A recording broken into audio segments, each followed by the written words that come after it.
farol que me guia, é a luz do meu caminho.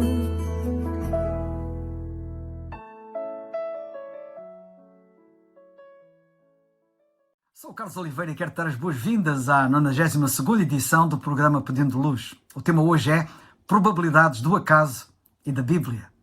Não são poucos os que nos nossos dias defendem o surgimento, a origem da vida e do mundo por mero acaso. Os ateus e agnósticos não acreditam que um ser superior, que é Deus, esteja por detrás do surgimento do universo e da existência humana.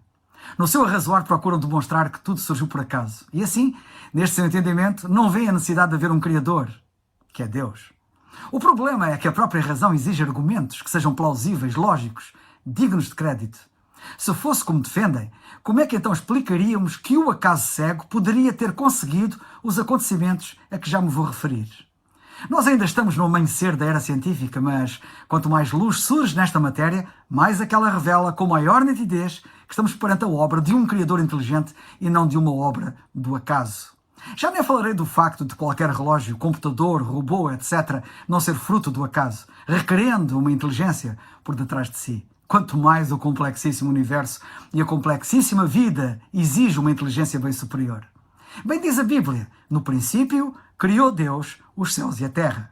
O homem tem feito descobertas estupendas, mas perante as mesmas só podemos seguramente dizer que estas nos dão cada vez maior consciência da existência de um Criador, que é Deus. Eis algumas razões que irei apresentar e que deveriam fazer toda a cabeça pensante refletir. Matemáticos e estatísticos têm estudado a sério as probabilidades do surgimento da vida por acaso, e o que têm descoberto é demolidor, arrasador mesmo, para quem acredita nesta utopia de mera ficção. De facto, descobriram que o surgimento da vida por acaso é uma vincada improbabilidade, uma impossibilidade. Através da matemática, pode ser provado sem margem de erro que o nosso universo foi projetado e foi executado como uma obra de engenharia, uma grande obra de engenharia concebida por uma enormíssima inteligência. Certamente que amigos meus matemáticos poderiam apresentar isto muito melhor e com mais rigor do que eu, mas o que procurarei referir será suficiente, penso eu e espero eu, para que qualquer leigo entenda minimamente aquilo que irei falar. Suponha que colocas no teu bolso 10 moedas de 10 cêntimos, marcadas sequencialmente de 1 a 10, e depois as agitas muito bem, misturando-as. Agora tenta pegar nelas na ordem de 1 a 10, pegando numa moeda de cada vez que agitas o bolso. Matematicamente sabemos que a probabilidade de pegares a número 1 é de 1 em 10. A probabilidade de pegares a número 1 e a número 2 sequencialmente é de 1 em 100. A probabilidade de pegares a número 1, a número 2 e a número 3 sequencialmente é de 1 em 1000 e assim por diante. E a probabilidade de tu apanhares ou pegares em todas as 10 moedas sequencialmente seria de 1 em 10 bilhões. Usando o mesmo raciocínio, vê a monstruosidade da probabilidade, para não dizer impossibilidade óbvia, de acontecer por acaso o surgimento das coisas, umas após outras, na sequência correta, para estarem reunidas as condições necessárias para a existência de vida na Terra. Mais umas dicas para refletires. A Terra gira no seu eixo 1656 km por hora no Equador. Se ela girasse 160 km por hora, os nossos dias e noites seriam 10 vezes mais longos e o sol provavelmente queimaria a nossa vegetação de dia e enquanto a noite longa congelaria qualquer rebento que sobrevivesse durante o dia. Mas o sol tem uma temperatura de superfície de 5.537 graus centígrados ou Celsius e a nossa Terra está a distância suficiente para nos aquecer o estritamente necessário. Se o Sol transmitisse somente metade da sua radiação atual, nós congelaríamos. E se transmitisse mais, assar-nos-ia. A inclinação da Terra, com o seu ângulo de 23 graus, dá-nos as nossas estações do ano. Se a Terra não estivesse assim inclinada, vapores do oceano mover-se-iam de tal modo que os continentes converter-se-iam em gelo. Se a nossa Lua estivesse mais distante do que se encontra, as nossas marés poderiam ser tão enormes que 2 vezes por dia os continentes ficariam submersos. Até mesmo as mais altas montanhas ficariam debaixo d'água. Se a crosta da Terra fosse só 3 metros mais espessa, não haveria oxigênio para a vida. Se o oceano fosse só 3 metros mais profundo, o gás carbónico e o oxigênio seriam absorvidos e a vida vegetal não poderia existir. É perante estes e outros exemplos que vemos claramente não haver uma hipótese em 1 bilhão de que a vida no nosso planeta tenha sido um acidente, um mero acaso. O que o salmista escreveu é uma grande verdade. Os céus declaram a glória de Deus e o firmamento anuncia a obra das suas mãos. Salmo 19. Mas há mais, muito mais. Não quero ser exaustivo, mas não resisto em dizer ainda o seguinte. Falemos agora de aminoácidos. As moléculas, aminoácidos, possuem uma característica interessante. Algumas são destras, outras são canhotas. Formadas ao acaso, seria muito provável que metade fosse destra e a outra metade canhota. Todavia, dentre os 20 aminoácidos necessários nas proteínas da vida, todos eles são canhotos. Sobre isso, o evolucionista Bernal reconhece: é preciso admitir que tal explanação ainda continua a ser uma das partes mais difíceis de explicar quanto aos aspectos estruturais da vida. Talvez jamais consigamos explicá-lo. E agora falemos de proteínas. Considerando que os 20 aminoácidos necessários à vida se tivessem originado ao acaso, seria ainda necessário que eles se reunissem novamente ao acaso, de forma ordenada, para formar uma única molécula de proteína. As moléculas necessárias à vida possuem proteínas muito complexas, o que torna a probabilidade muito remota, para não dizer impossível. Vejamos. É possível acertar ao acaso 20 números em 100? 20 aminoácidos em 100 aminoácidos? Sim, é possível. Uma possibilidade em 150 mil. Seria como ganhar na lotaria. Mas atenção, cada número aminoácido deve ocupar um lugar pré-determinado e ordenado na sequência correta no mesmo instante em que se acertam os 20 números em 100. Isto eleva o cálculo probabilístico para uma possibilidade em 10 elevado a 113, ou seja, um seguido de 113 zeros. Isto para formar uma única molécula simples de proteína. Para os matemáticos, qualquer acontecimento que tenha uma probabilidade igual ou superior a 10 elevado a 50 é rejeitado e considerado como jamais ocorrente. Seria preciso dizer mais alguma coisa a este respeito? Mas deixa-me ainda lembrar-te que uma proteína não é um ser vivo. É só para te perceberes melhor da realidade e da profundidade daquilo que estamos a falar. Todos estes cálculos estatísticos tornam o acaso uma perfeita miragem, para não dizer uma loucura. E sabe que a complexidade de tudo isto é muito maior do que o pequeno vislumbre que aqui deixei a título de exemplo, o que torna a impossibilidade do acaso ainda mais vincada e notória. Porém agora, por via de contraste, pensa na Bíblia. A confiabilidade da sua mensagem assenta na probabilidade mínima de cumprimento daquilo que diz. Ora, nós sabemos que qualquer pessoa pode fazer uma profecia. A probabilidade desta se cumprir é pequena, mas é possível.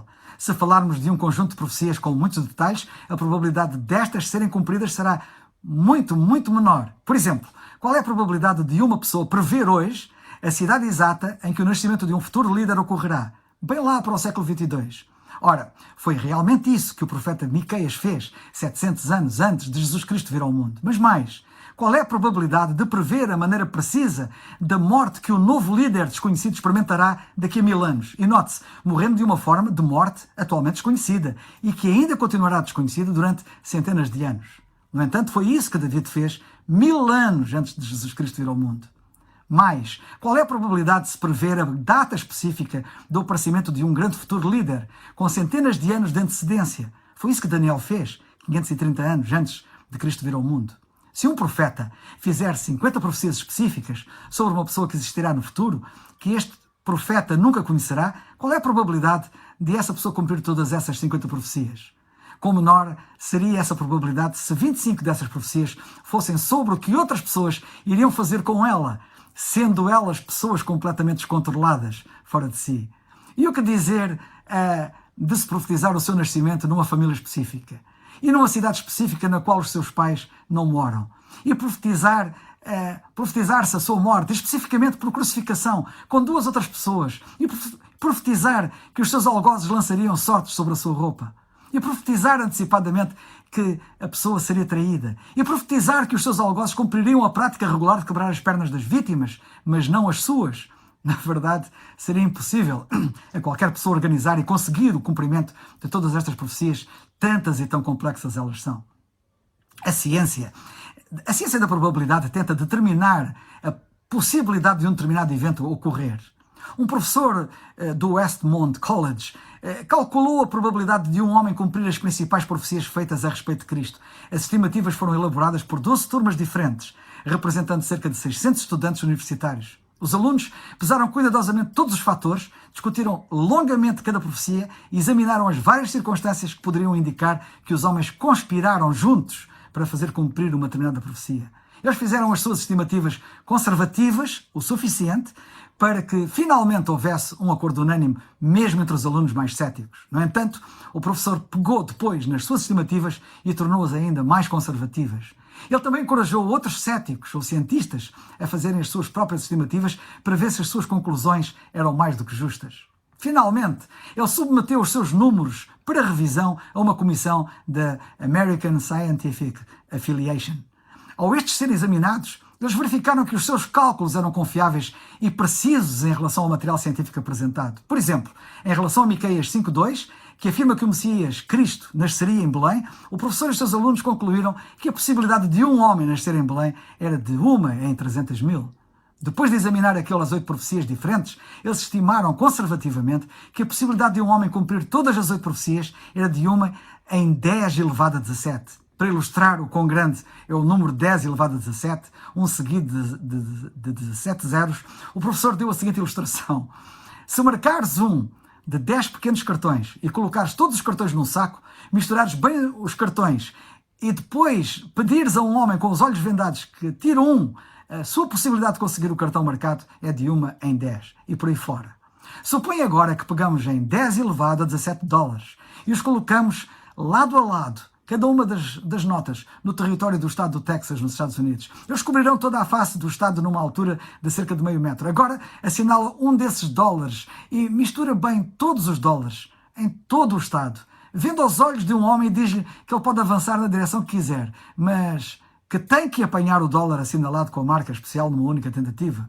Que possibilidade achas que ele teria de acertar? Exatamente a mesma possibilidade que os profetas tiveram de escrever aquelas 8 profecias e fazer com que todas se tornassem realidade. Em termos financeiros, quem é que não investiria num empreendimento financeiro se a possibilidade de falência fosse de apenas 1 em 10 elevado a 17? Este é o tipo de investimento seguro que a Bíblia te propõe a ti. Melhor, que é ainda muito mais seguro, infalivelmente seguro. Stoner considerou não 8, mas 48 profecias. E disse, nós descobrimos que a possibilidade de um único homem cumprir totalmente todas as 48 profecias será de 10 elevado a 157. E as profecias sobre a pessoa do Senhor Jesus Cristo, convém dizer aqui, não são 8 nem 48, são mais de 300. É por isso que também dizemos o que o apóstolo João disse. Esta é a confiança que temos nele.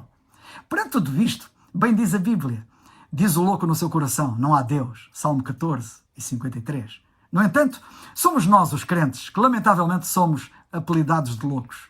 A Bíblia diz em 1 Coríntios 1, nós pregamos a Cristo crucificado, que é a loucura, mas a loucura de Deus é mais sábia do que a dos homens. A palavra da cruz é loucura para os que perecem, mas para nós que somos salvos é o poder de Deus. Porque está escrito, destruirei a sabedoria dos sábios e aniquilarei a inteligência dos inteligentes. Onde está o sábio?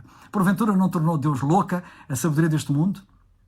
Visto como na sabedoria de Deus o mundo não conheceu a Deus pela sua sabedoria, aprova Deus salvar os crentes pela loucura da pregação.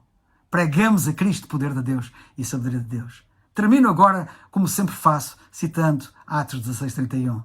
Crê no Senhor Jesus Cristo e serás salvo. É o farol